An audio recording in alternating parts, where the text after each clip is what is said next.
Have you ever felt like the world is changing faster than you can keep up?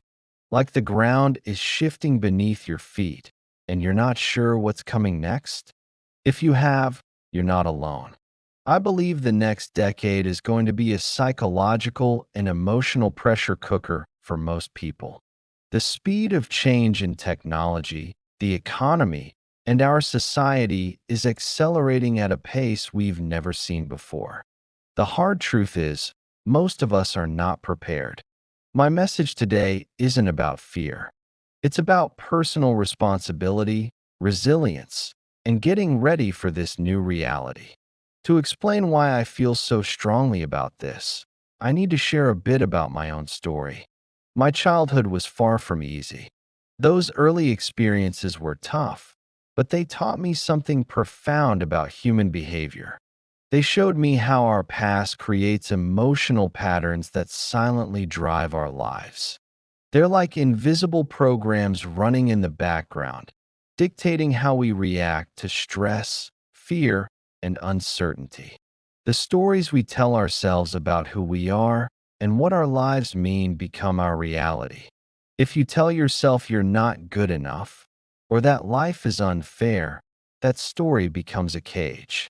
It limits your choices, your actions, and your future.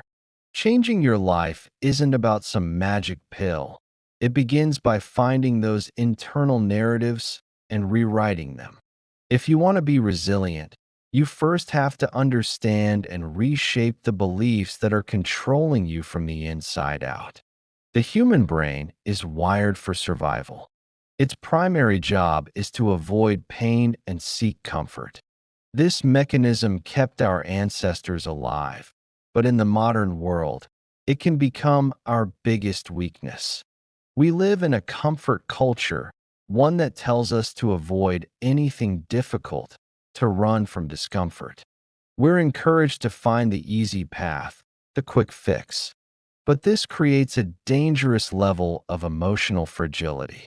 Avoiding hard things doesn't make you stronger, it makes you weaker. And when real pressure hits, and it will, those who Haven T train themselves to handle discomfort will be the first to break. Chasing constant comfort is a trap. The real key to strength is to deliberately, intentionally, build your emotional muscle.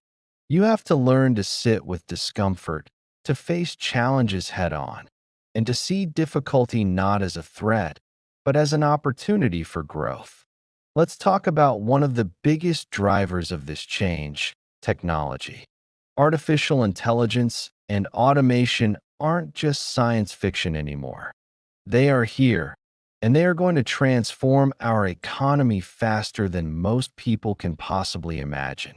This isn't just about robots on an assembly line.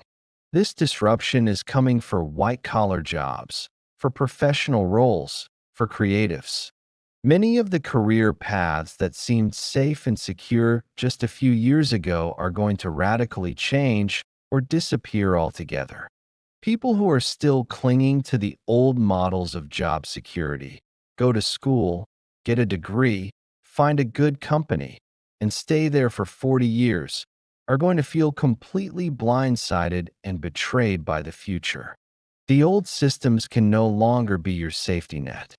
The only real security lies in your ability to adapt, to evolve, and to continuously upgrade your skills. So, in a world that's changing this fast, what skills actually matter? I've spent years thinking about this, and I've focused my own life on developing a few key capabilities that I believe will separate those who thrive from those who simply get swept away. The first is pattern recognition. I train myself to see the patterns in everything, in human behavior, in financial markets, in the cycles of history. When you can see the underlying patterns, you stop being a victim of circumstance. You can anticipate change instead of just reacting to it. You see the storm coming before the rain starts, and you have time to prepare. It's like having a map of the future while everyone else is just guessing. The second, and maybe the most important, is emotional mastery. True success under pressure has almost nothing to do with what you know and everything to do with how you control your emotional state. Fear, anger, anxiety, doubt, these are powerful forces. If you let them drive your decisions, you will fail. Emotional mastery means feeling those emotions without letting them dictate your actions. It's the ability to stay calm in the chaos, to think clearly when everyone else is panicking. This isn't about suppressing your feelings, it's about becoming the master of them. The third skill is living with purpose and focusing on contribution. I've learned that a life built around self-centered success is hollow. Chasing money, status, or praise for its own sake leads to an empty feeling. True, lasting fulfillment comes from contribution, from serving something bigger than yourself. When your life is about making a positive impact, whether on your family, your community, or the world, you gain a level of resilience that is unshakable. Purpose is your anchor in a turbulent sea. When you know your why, you can endure almost any how. And finally, continuous learning. This isn't just a nice idea, it's a non-negotiable rule for survival in the 21st century. The world is moving too fast for anyone to think they've made it or that they know enough. The future belongs to the humble, to those who are willing to remain students for their entire lives. You have to be curious, you have to be open-minded, and you have to be constantly seeking new knowledge and skills. Your formal education is just the starting line, not the finish line. I often think of this journey of growth as the classic hero's journey. In every great story, the hero has to leave their comfortable world and venture into the unknown. They feel lost, uncertain, and uncomfortable. They face monsters and overcome obstacles. Those moments of confusion and challenge are not signs of failure. They are a necessary part of the transformation. They are the fire that forges the hero into someone stronger, wiser, and more capable. So when you feel lost or overwhelmed, remind yourself, this is part of your story. This is the moment you are being shaped into the person you are meant to become. So how do we put this into practice? I live by a few simple, practical principles. First, I focus on small, consistent improvements. Forget about massive, overwhelming goals. The secret is in the 1% better every day. Small, daily disciplines compound over time into incredible results. Second, I discipline my attention. We live in a world designed to distract you, to steal your focus and sell it to the highest bidder. Your attention is your most valuable asset. Protect it fiercely. Use it intentionally.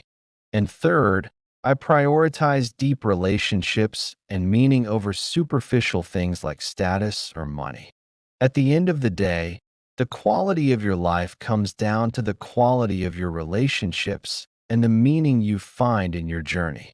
So here is my core message, my belief about what's coming.